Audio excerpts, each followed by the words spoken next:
Welcome to the show, ladies and gentlemen. The Messages of Inspiration and Hope is proudly brought to you today by the good guys at the 6minutewebinar.com. Today we got two wonderful guests. We got a wonderful lady, Jocelyn Bellows. She's also a fellow host right here on E360 TV, so she's part of our family. Jocelyn is a wonderful lady. She's got a podcast on Anchor FM. She has written a book called Break Down to Wake Up. That's also the title of her TV show and her podcast. And she's going to be talking to us about a lot of things that she's experienced and how she changes a lot of people's lives. The second person is a good friend of mine all the way back. We go back a long ways. We both went to Shelby High School. We're both from Shelby, North Carolina. We graduated from there in 1967. And Rick is a wonderful guy. You know, we're the same age. He's better looking than I am. But most importantly, Rick and I have the same type of heart. We don't believe in retiring. We believe in using our God-given talents and our gifts to serve others.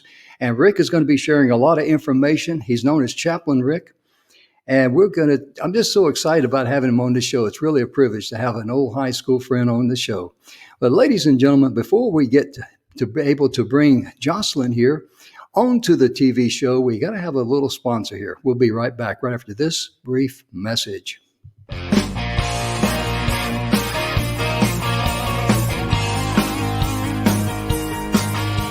Hi, and welcome to the Messages of Inspiration and Hope show that's proudly sponsored by the 6-Minute Webinar. Today we have some exciting and very interesting guests, real people just like you and me. Thank you for tuning in. Enjoy the show. Now here's Jim. And we're back. Thank you so much, ladies and gentlemen. That young lady there is Charlene Fouch. She's a great friend of mine. She's also one of the honorary co-host here with me on E360 TV. She's an airline stewardess, and she does a wonderful job for us. And as I mentioned in the opening, Jocelyn Bellows. Let me hit this screen here and bring her there. How you doing, young lady? Hi, Jim. I'm great to be here. Thanks so much for having me. Oh, it's my pleasure to have a fellow host on E360 TV join me today. Yeah, I appreciate that. In fact, you are the one that introduced me to the platform to begin with.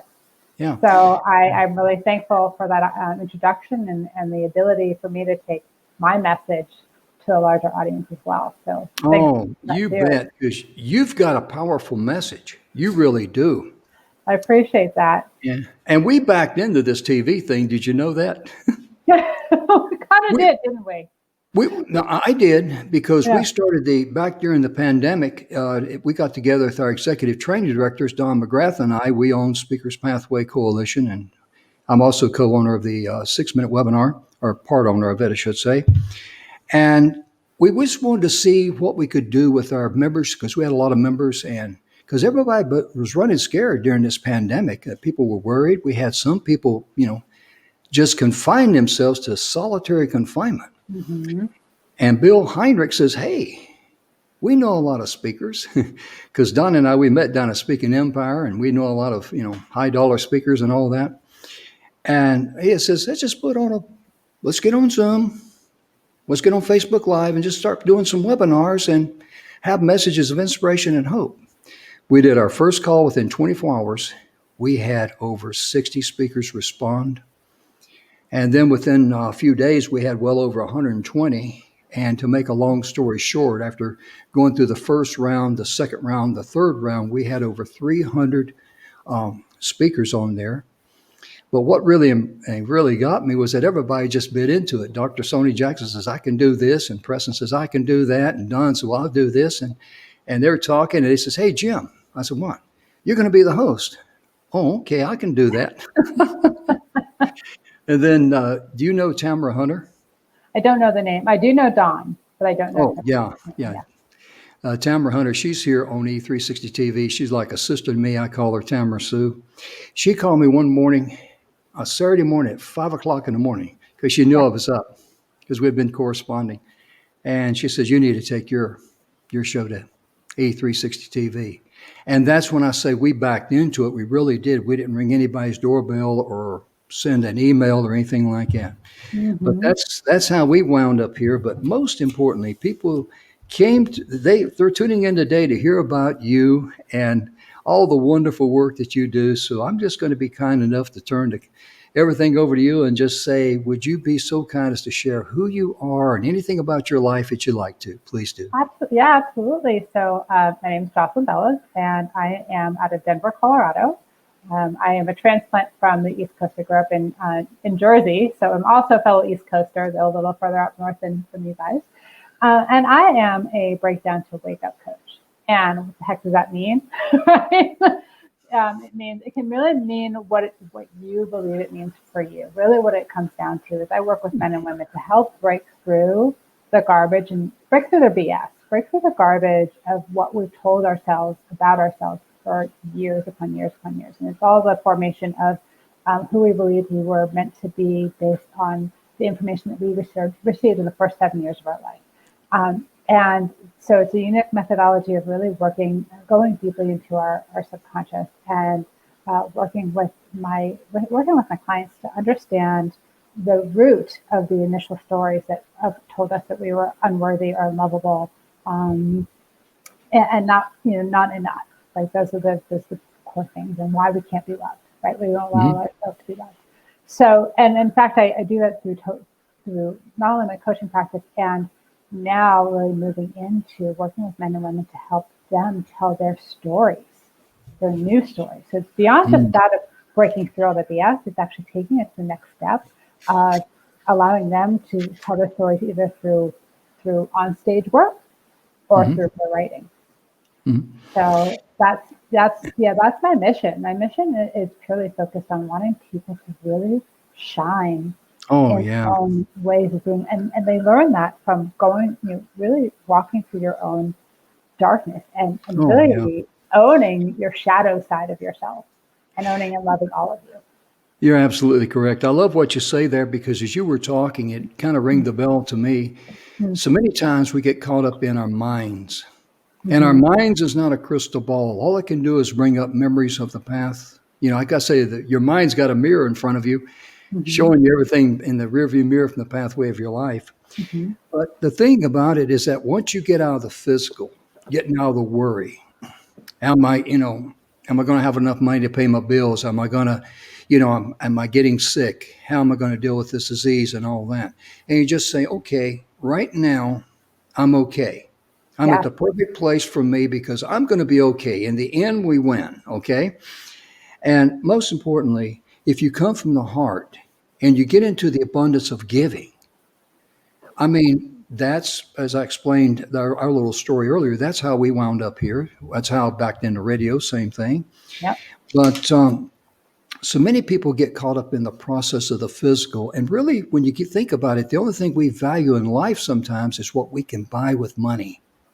Which is it's sort of a backwards way. That's what we've trained ourselves to believe. Yeah, right? I know. And then when you take a look at this, and this is well known, right? You look at these, the culture that we live here in the U.S., and people are highly stressed. They're constantly running after, like, I need the next thing, I need to keep up with the Joneses, I need to, I need all these extras, right? And then you go visit, and I'm sure you've had the luxury of this as well, but you've gone to visit countries where the GDP is far lower, and people may really be living paycheck to paycheck, and yet the stress level is so much less. There's joy and happiness in the place of being exactly where we are in the moment that we're in.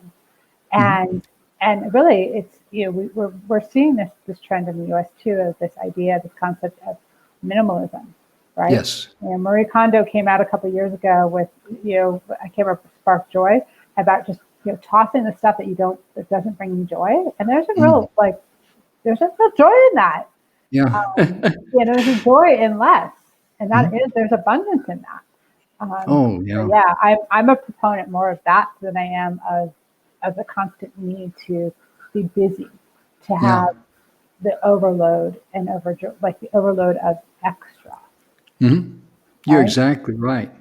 And, I was going to share a story that back when I was about, I guess, 16 or 17, I Mm. was working at a gas station there in Shelby, and there was a car that drove up, was overheating. And Mm. I never will forget it. And the guy was, he was pressed for time. He had to be somewhere for an appointment. And he is kind of like, okay, there's not much I can do about it. He got in on the payphone and called him and said, listen, I got a car problem, so I'm going to be a little late. And he is set down. And because we had to wait for the car to cool off before you take the radiator cap off, because, that's a hot Yep. radiator. And he was about as calm as anyone that you'd see. And the guy, I mean, I never will forget him, Earl Nightingale. And Mm. I knew who he was. He had that deep, gravelly voice, but I didn't know anything about him until many years later. I researched on him, and he was one of the survivors of the USS Arizona during the Pearl Harbor attack. And he's got a great video there on YouTube. It's called The Strangest Secret. And in there, he talks about, all you got to do is just, get out.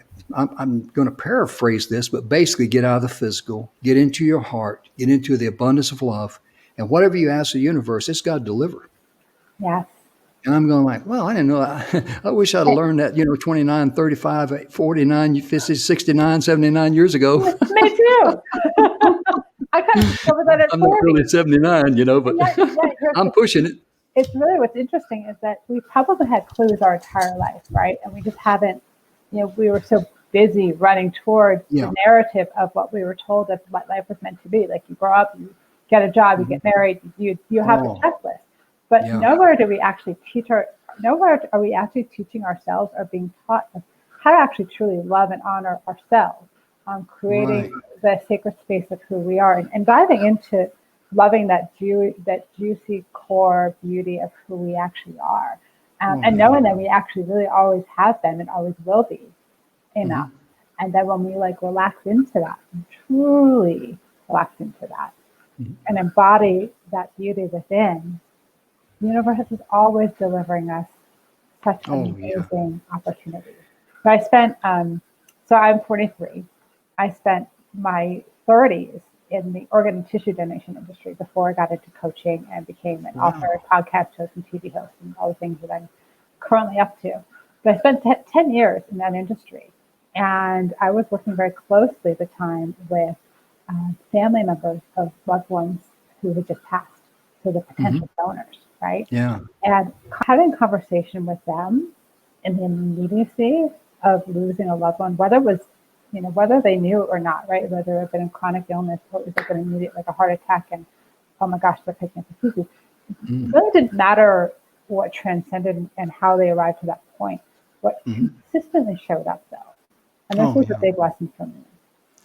And I started consistently because that people really understood in that moment. It's like, oh, mom is not here to fulfill on her dreams and wishes.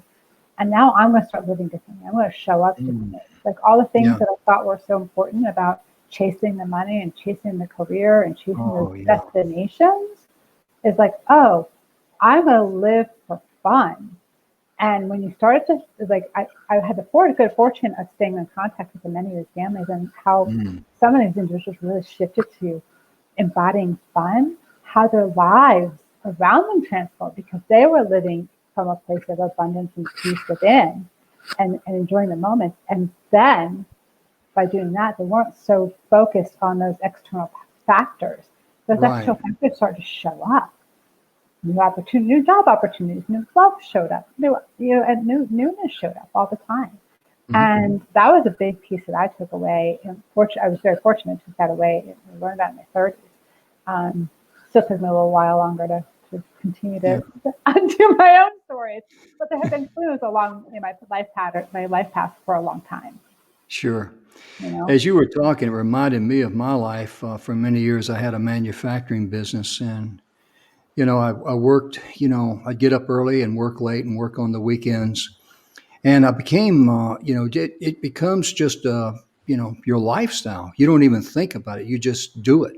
Mm-hmm. And I remember I did business from companies from Alcoa down to Waste Management, and this one time I got this contract with Alcoa, and it was, I had a lot of money tied up in material, and you had to complete the job before you could get everything signed off. Then you put the invoice in. That's another 60 days where they cut the check after the invoice gets put in the system, which is another 5 or 7 days.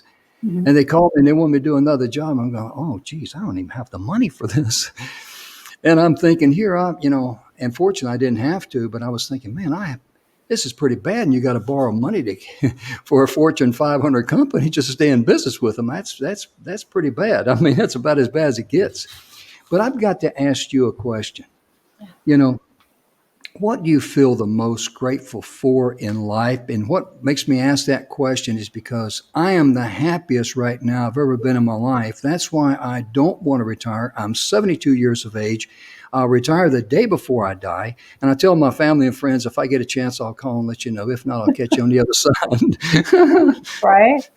There's, But how? what, honestly, there's so much to be that I really have a lot of gratitude for. Oh, First yeah. and foremost, I'm a mom. I have a Mm. 6-year-old son who I share with his father. And I'm really grateful. Actually, where I want to really start with is I'm really grateful for this journey that it continues to unfold for me. Mhm. I moved to Colorado 3 years ago, 3.5 years ago. And shortly after moving here, filed for divorce, which was probably the most devastating time in my life, truly. Mhm. And yet, that has been the greatest, most fertile ground Mhm. of which I got to really discover who I am. Mhm. I'm actually grateful for the dark times. Oh, It yeah. really allowed me to Yeah. understand how I showed up the way I showed up and how I continue to get to learn and continue to remove my own layers and my own BS, because I've got Mhm. my own set of that. I'm not alone in that. Mhm. I'm grateful that I have a young son that I get to see Oh, life yeah. through childlike curiosity. He's a great reminder for me of that. Mhm. We get so caught up in the busyness of being adulting that the joy and simplicity of having childlike curiosity about life really reminds me that I get to do the same. Mhm. Yeah, Yes. The yeah. things I remember most about my life growing up was the simple things. Hmm. I tease people and tell them, growing up in the Grant family, we didn't know we were poor till we went to town. And I say that in good humor, but what we were rich in, money could not buy. And I've got to mention our scenes there. Is that the mountains in there in Denver, your backdrop there? Sort of. Yeah, actually, Yeah. what's behind me is Mhm. so the first coach I worked with, I had created this scene in my mind every day that I went to with my sacred space. Um, Mhm. and it's a lagoon with a waterfall and a grassy knoll and a tree.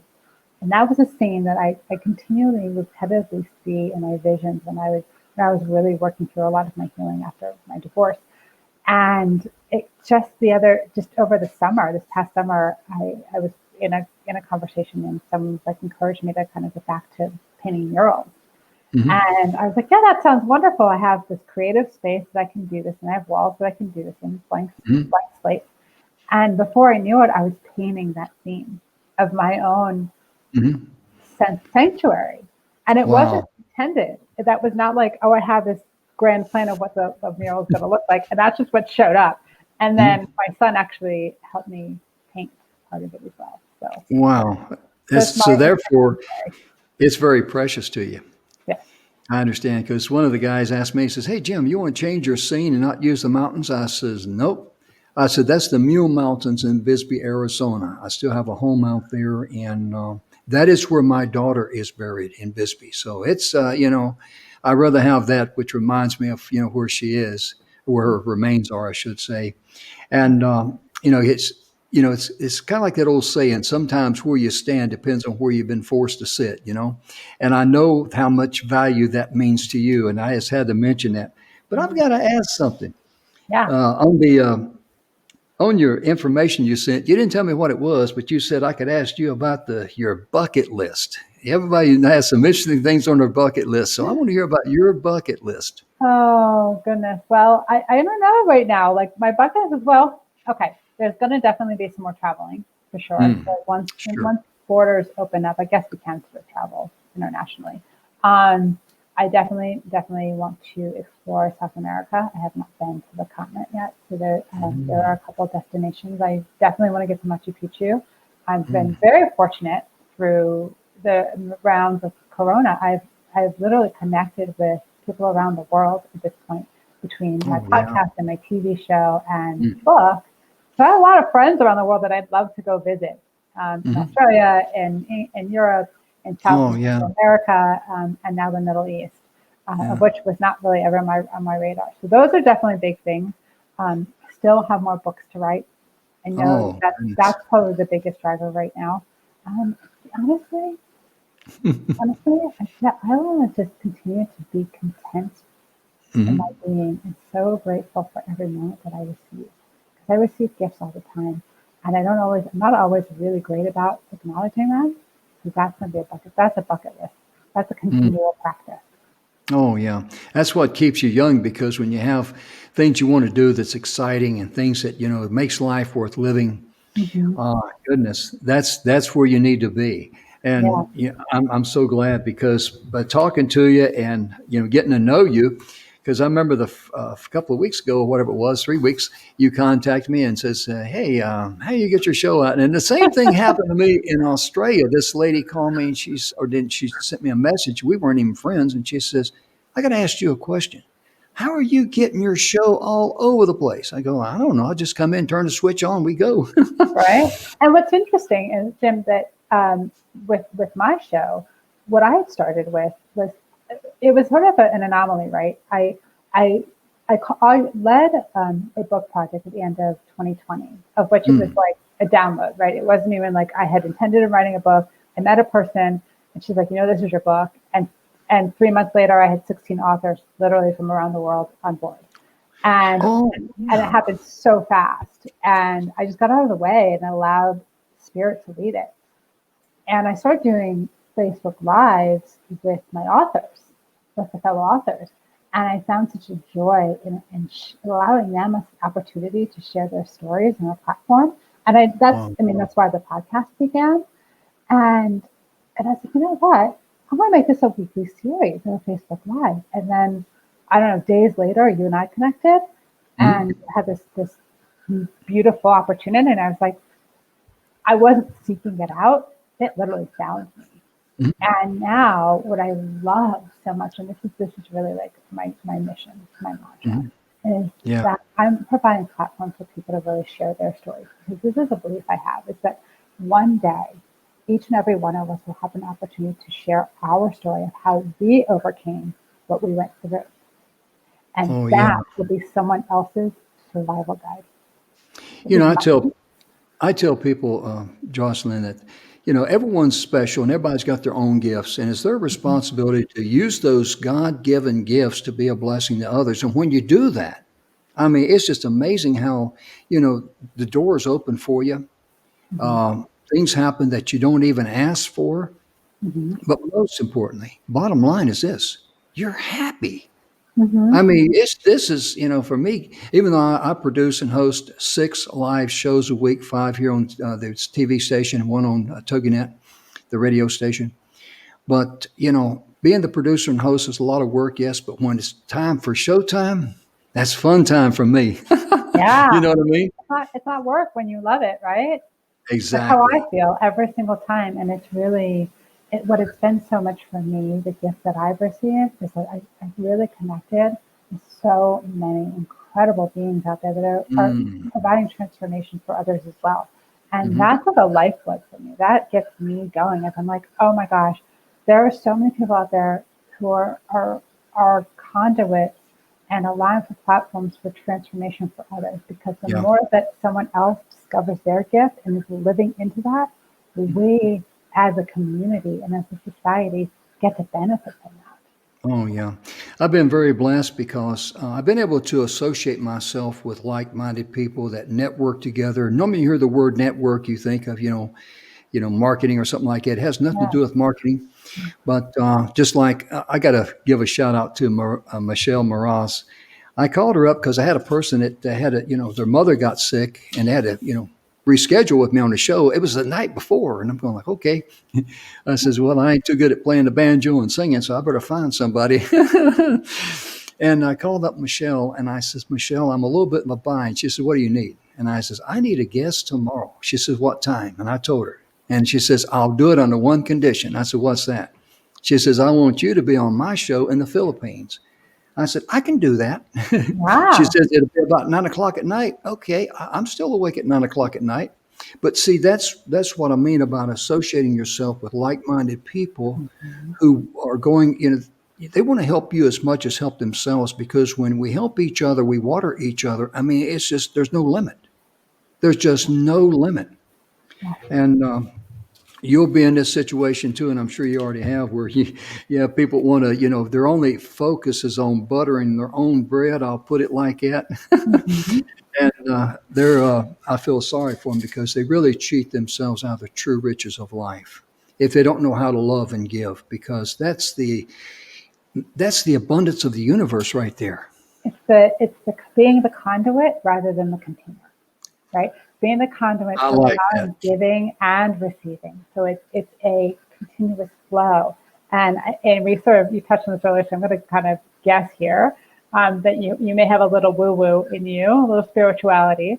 Mhm. And it's again, it's just as much as that is that we're connected to source or to a larger Oh being, a yeah. larger power of this collective consciousness. So as we continue to allow ourselves to be open, Hmm. rather than to be a closed container, but to be Oh open, yeah. Oh the yeah. giving and receiving, that's where the flow shows up. That's where the abundance shows up, because you know that there's continuous more beyond your being, and it's always Hmm. available to you. And And we so, got a couple of minutes left here. Actually, we've got about 3 minutes left. Is there anything you would like to share with the audience, or anything you'd like to say? Please do. yeah, so a few things. I mean, I was sort of talked a little bit about and touched on the TV show. And the reason that the TV show is birthed was the same reason that I birthed the first book, is I really, truly, honestly believe that when we show up with and own our shadow self, the parts of our being that we don't really love, and we tend to shame, right? And say like, my life is it. Can I swear on the show? Before I better ask before I say it. Is this a clean show? This is a clean show, right? When Hmm. like life gets messy, and life gets messy, when we own that messiness Hmm. and we actually like dive into and say like, what's here for me, and love on that rather than abandon it, Right. that's when we really get to show up in our greatest, truest sense of ourselves. And when we show up in that way and own our garbage and own the beauty and own all of it, right? The light and the dark of our being, that's when we show up whole and complete and fully self expressed. And when we show up in that way, then people can connect with us because we are connected with ourselves, because we are showing up and loving and honoring. And it's okay to say no, by the way. I Oh love yeah. that people don't say no. Um, I hate that people don't say no. Like, say no. If it doesn't, it's not aligned, say no. It's complete Hmm. sentence. You're done. Hmm. And you can say yes to the opportunities that are going to continue to feel good, that feel aligned, that allow you to open up and continue to grow yourself. And Hmm. that's really where I'm at with life right now. It's a continual experimentation of where where are new opportunities, where are the places where I can, be of service to others and love on others, and where can I be open to receiving love for myself. And being Hmm. selfish, by the way, is like an amazing thing. I'm going to talk Hmm. about that too for a moment. Being selfish is showing up for you, Hmm. ensuring that you're creating space and time to love on yourself so that you can show up for others. So yeah, Yeah, those are my big exactly. things. Those are my Yeah. pillars of life right now. You're so right. When you're focused on serving yourself, I mean, you're just totally robbing yourself of all the rich blessings of life. There's no doubt about that. I mean, I've seen that in my life over and over again. And people that focus on serving themselves, they're usually, probably the least happy people that you'll see on planet Earth. And before you go, people want to email you. That's your email address right there. Is that correct? It is. Best way to really find me actually is to find me on Facebook at facebook.com/Jocelyn.Bellows24. All of my contact information is going to be there. You can find information about the show, about the podcast, working with me as a client, and really what I'm up to in the world. I love to connect with you guys. I love hearing stories of people who have broken through their own BS. That is what the show is all about, because I continue to want to hear those stories. That's how my journey began. Was when I started to really embrace my own garbage, and someone else shared to me what they had been through, and I was like, oh, okay, it feels dark now, and I know the next iteration of light is coming. I know it's coming. You're right. I appreciate what you've said here today. It's really been a joy having you here on the show, and I'm so glad that you're part of the E360 TV family. Welcome, and I know you're going to be very successful because I know the kind of person you are and what you bring to the table. I just want to thank you for being with us, and hope you have the best of everything. Hope you're blessed in all areas of your life. Thanks, Jim. I really appreciate the time today. Thank you. My pleasure. We'll talk soon. And ladies and gentlemen, we'll be right back with Mr. Rick, my high school buddy, and we're going to just have a good time. We'll be right back after this brief message.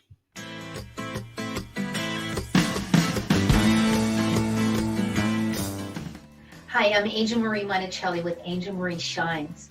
And I had the pleasure, the honor to go through training for the 6-minute webinar. Oh my gosh, this webinar and how it's structured and how they teach it. Thank you, Speakers Pathway Coalition. Thank you, Don McGrath, and the whole team for the 6-minute webinar, because you made it so simple, easy.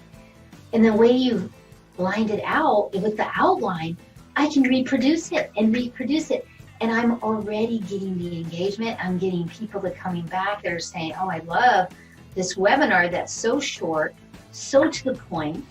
And I love your products and what I'm selling, but then what I'm also the services that I provide. And I do any of this because I have the framework. So thank you so much to the whole team, because the 6-minute webinar totally rocks. Thank you.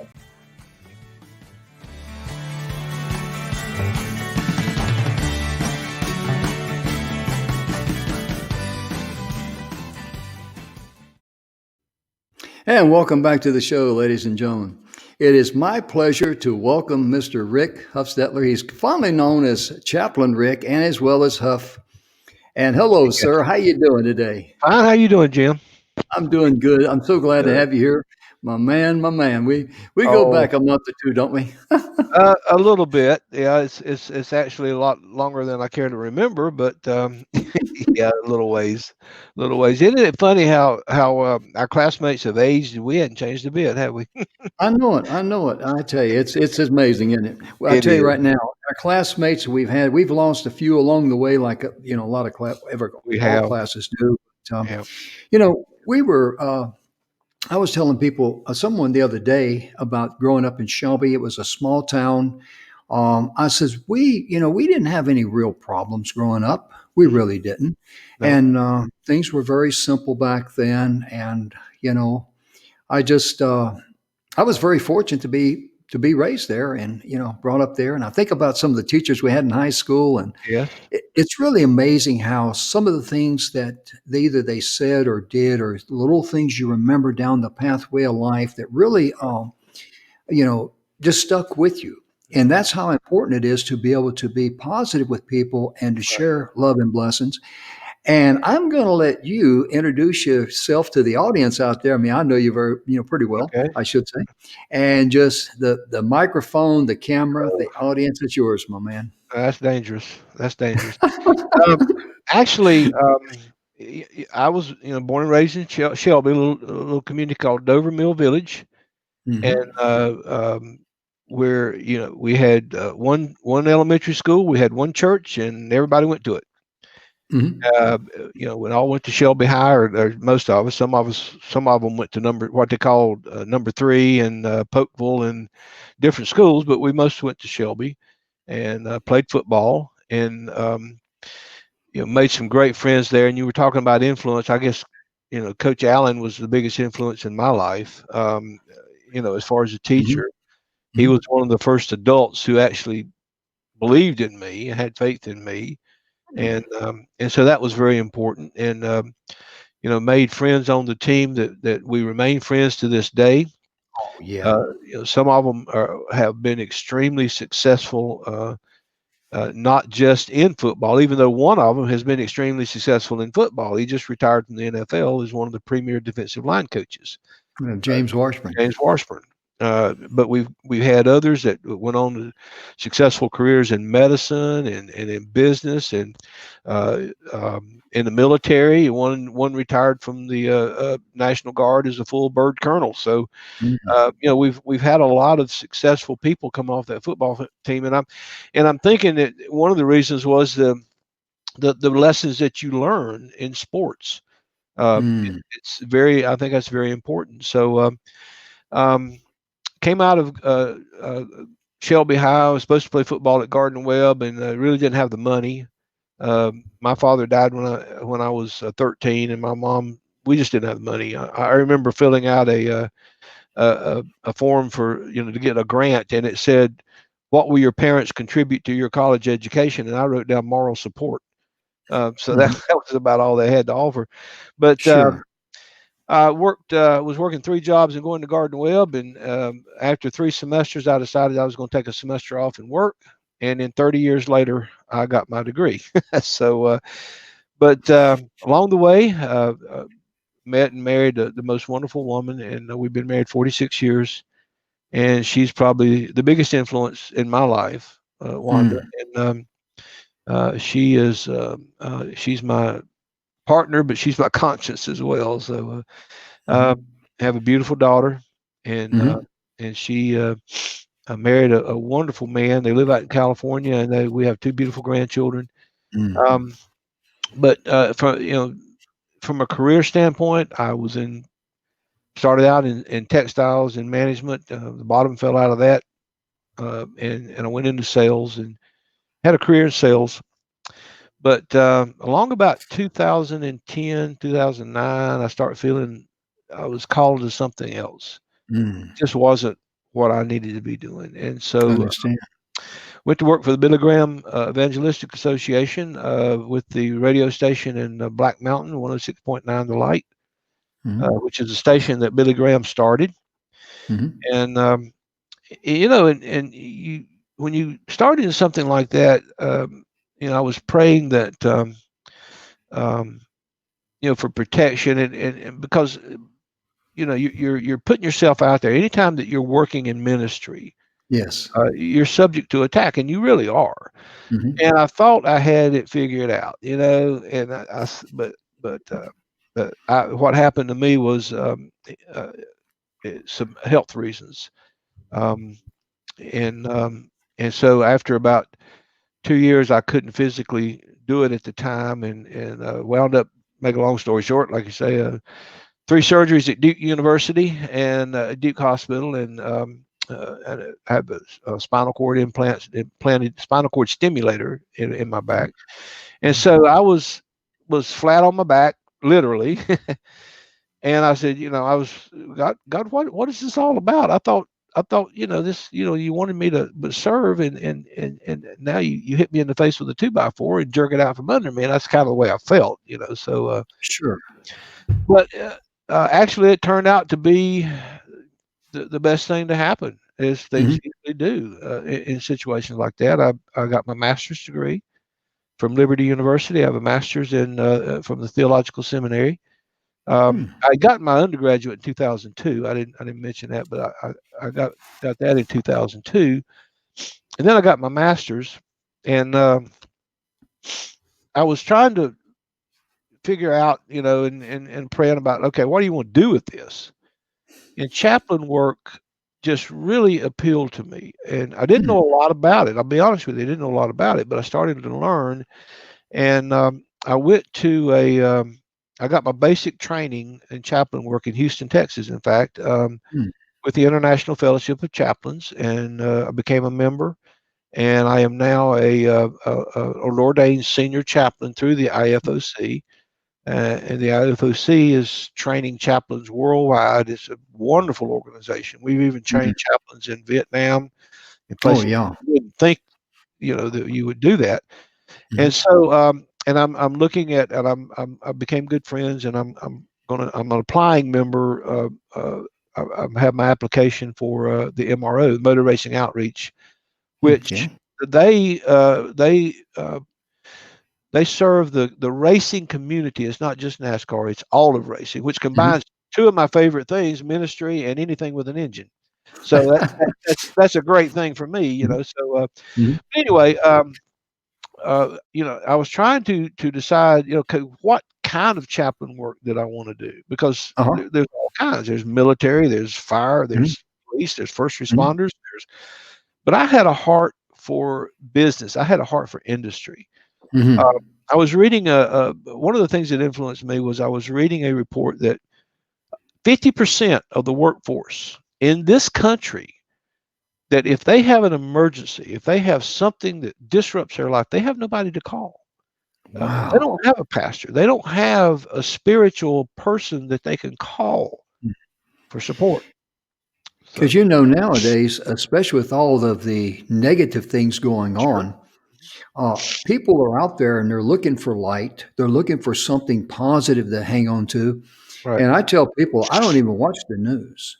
I mean, I No, don't even care for it. I mean, it's just I junk. can't. I can't. I'll Yeah, tell you why in a yeah, minute. But anyway, yeah. Well, I'm an old Vietnam veteran, so I tell yeah. people, you're telling me I'm supposed to trust the government, okay? Right. Okay. Yeah, I Yeah. Tell me, understand that. tell me Yeah. something I hadn't heard before. I Yeah. served We there in grew up in the '69. '60s. I mean, come on. Let me. Oh, yeah, You I learned to tell you. question everything in the Yeah. '60s. So. Oh, yeah. And when I left North Carolina there, I went in the Army in 1968. Me and Tim Sutherland, we both joined the Air Force. He went on in the Air Force. It was a waiting list. I got drafted in the Army. Right. So I decided to get discharged and join for 3 years and get my MOS and go to Germany. I Hmm. went to Germany on Reforger 1. Reforger is an acronym which stands for Return of Forces to Germany, REFORGER 1. Wow. I was stationed at Fort Riley, Kansas. So we go over there and they got sleeping in tents January and February of 1969 with snow on the ground. That was a Mm. lot of fun.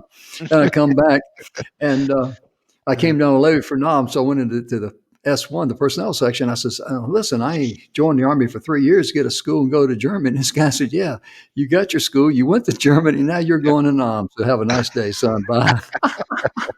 No Well, discussion. yeah. No discussion. You see, and I'm a little bit. I envy you in your service.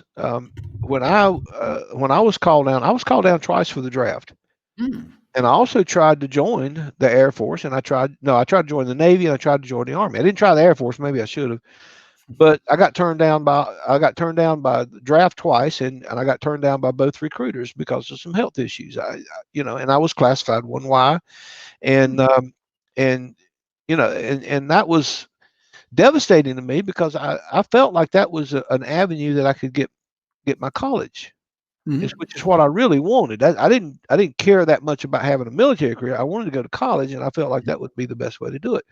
Yeah. But that wasn't what God's plan was, and so Right. I had to go a different route. But I think one of the things that we talked about, and one of the reasons that I wanted to come on here, um, you know, guys our age, guys and girls our age, Mhm. um, I have a message for them. It ain't over yet. I got my master's at 63.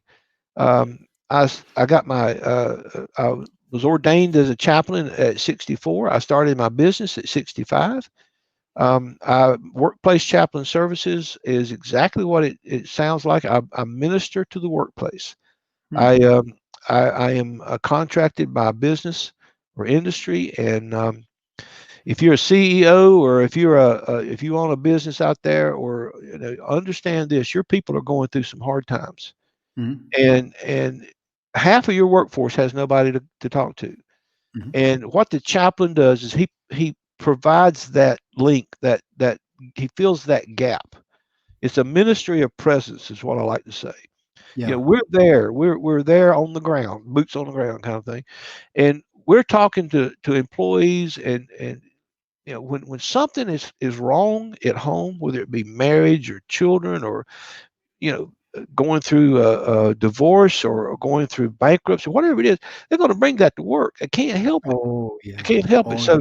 the job of a chaplain, is in its rawest form, is to help you do your job better. And no matter what your job is, your job might be a soldier, it might be a police officer, it might be a guy making widgets in a factory. Mhm. But our job is to help you do your job better. And Mhm. that's Yeah. what differentiates a chaplain from a Right. pastor. A pastor's Exactly. primary goal is evangelism. Mhm. Why That's the right. chaplain's primary goal is to help you do your job better. And if that leads to evangelism, then great. But Mhm. that's not our primary focus.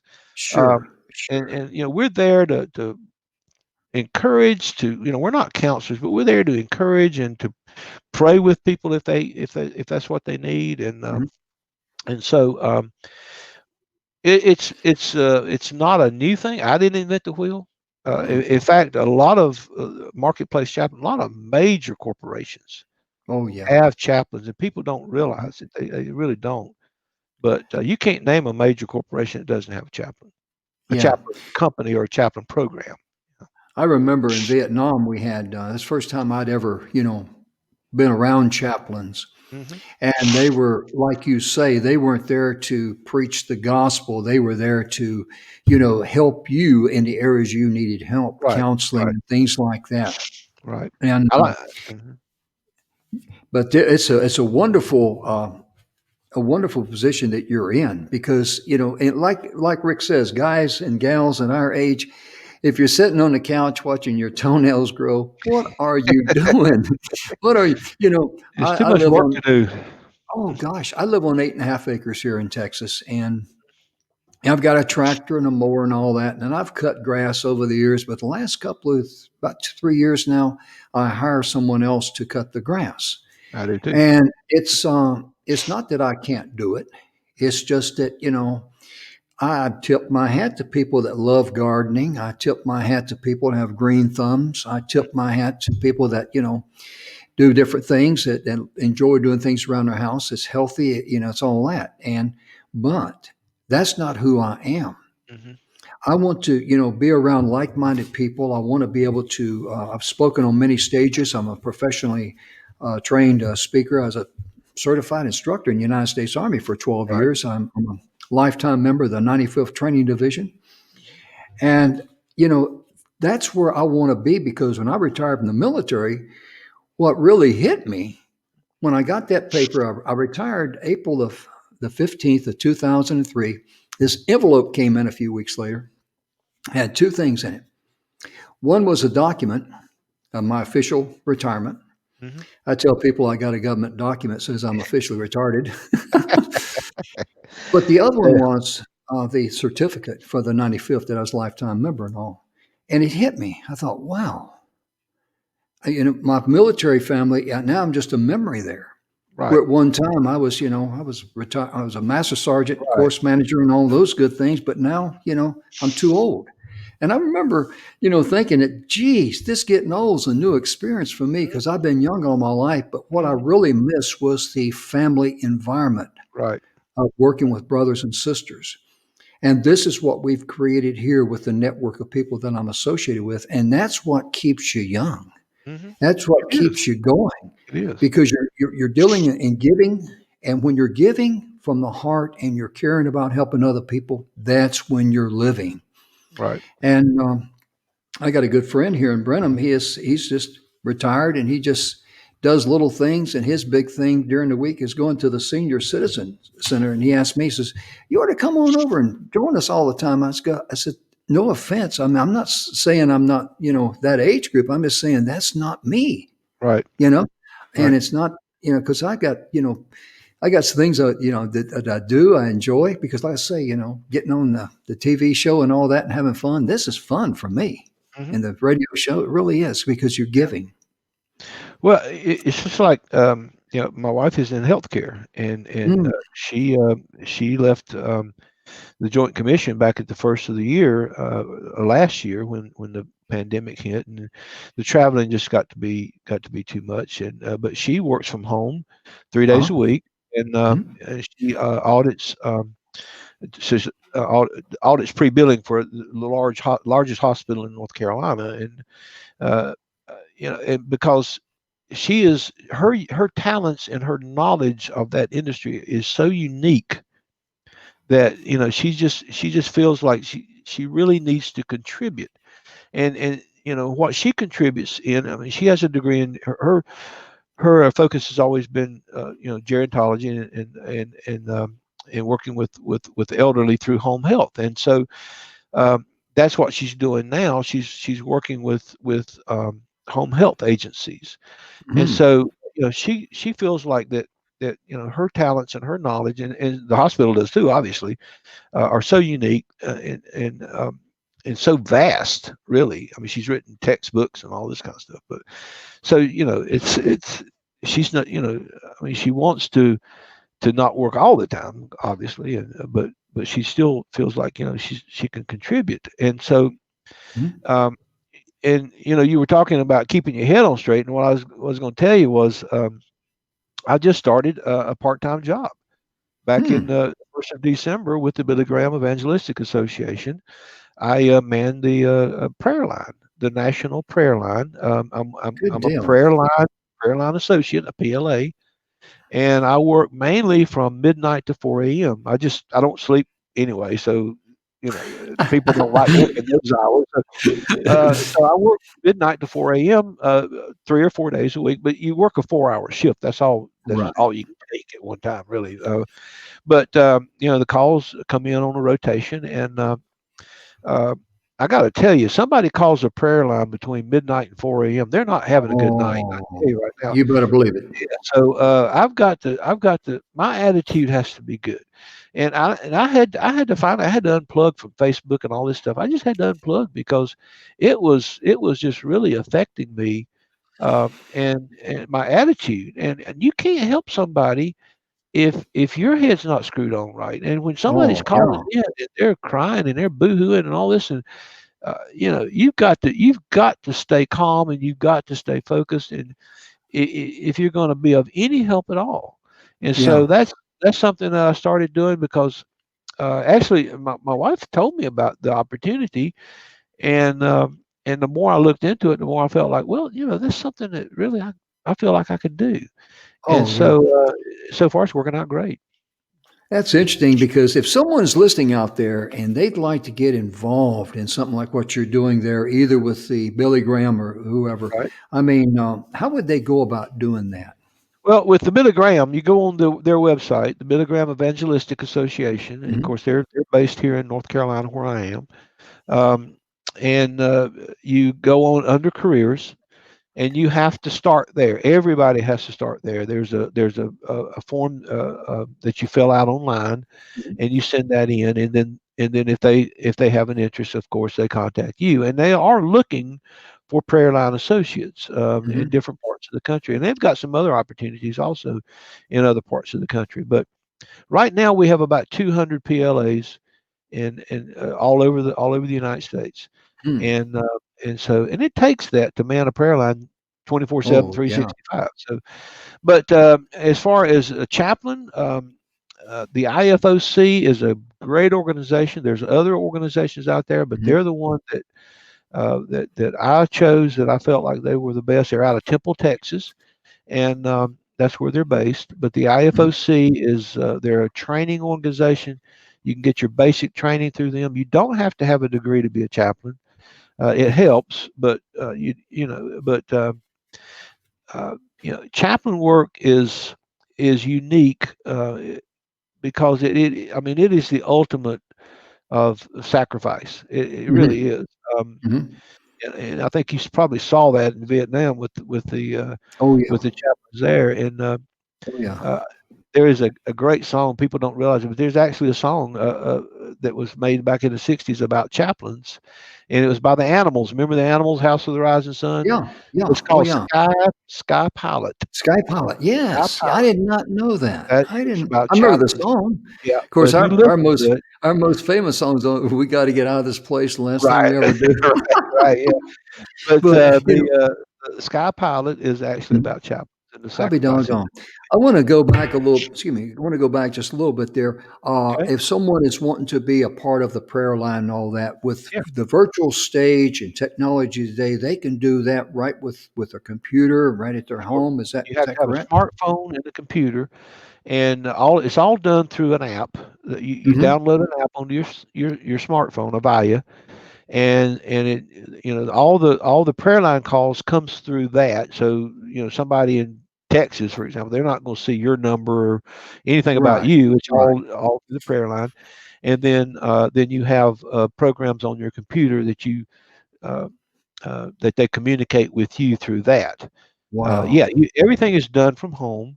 You Hmm. set your schedule. You determine how many hours you want to work and when you want to work, Hmm. and it is extremely satisfying. It can be testing at times. Oh I've yeah. had calls where I had one call that lasted 2.5 hours, and I had to go lay down after. I mean, I was just drained. I bet But so. it's a great experience. Yeah, Hmm. Yeah. That's uh, wonderful because with technology today, like I tell people, speaking on stages and all that, the virtual stage is here to stay right, because it's people don't have to leave their house or anything like right, that. They're worried about airports and all this other stuff, right, and it's just being able to expand in all right. areas. And I got to ask you about the silver bullet. You got to share a little bit about the Oh, silver bullet. Silver Bullet is our Corvette. Um, I was selling fleet trucks for General Motors, and I had some of the biggest fleets in the country. And my wife came down with breast cancer, and Hmm. it's an amazing story in itself that I don't think we have time to go into, but God was in that right from the start. But she was going through radiation treatment, and we saw a woman. And I'll never forget it. It was July the 4th in 2006, and this lady had obviously her child with her daughter, and she was driving a Corvette. My wife said, "I want one of those." And I said, "Well, if you're serious, I'll start looking for one." And we found one in November, and it's a silver convertible, and we call it her Victory Vet, and still Mm, got it, and has a breast cancer awareness tag on from North mm, Carolina on the back, yeah. uh, and that's Silver Bullet. My daughter named it, and it is silver. So, but that's our Victory Vet when she was going through her and she's cancer free. Been cancer free since '06, and yeah, Great. you know she unfortunately lost a sister a couple of Mm, years ago to breast cancer, and so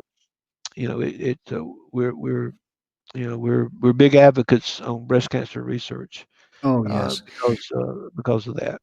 Yeah, Earlier in the broadcast, I mentioned Tamara Hunter, and the lady that introduced us here. She has Chemo Buddies for Life. She yeah, has Service Heroes here on E360 TV. She's a cancer survivor. right, She's got a nonprofit. It's got people all over the world. And it really means a lot whenever someone's got skin in the game when they reach out and right, say, "Hey, this is what I went through, and I want to right, help others." right, And that's the gift that you should be sharing, whoever you are, wherever right, you are. There's no excuse not to share that because, right. you know, some people will connect with me and a lot of people won't, and that's okay. Yeah, But there are going to be people that you can connect with that can right, relate to you. right, And that's where you should be. And right. that's your calling in life. It really is. It is. It Mhm. is. And the thing about it is, as you're living through it, you don't think about. I don't think about my age. I really don't. I No. remember when I was in my 30s reading about Colonel Sanders and that he didn't start his first restaurant until he was 65. His first Kentucky Fried Yep. Chicken Right. till he Right. was 65, and I thought, wow, that's so great. But now I don't think about. I mean, really, I just do what I do. I don't Yeah. think about you Yeah. know I don't sit around and say, okay, well, I'm 71, 72 years old. I shouldn't be doing that. No, I mean, Mm. It's just I a remember number. Yeah, I remember checking out of Michael's, hobby store or whatever, and this lady said, "I have never seen anybody get the student discount and the senior discount." so, so I thought, You no, that's were double cool. I dipping there, like brother. that. It's cool. You So were double dipping there. I was double dipping. There you go. So, Oh my but goodness, man. I just believe that we all have a certain number of days here. Our days are Oh numbered, man.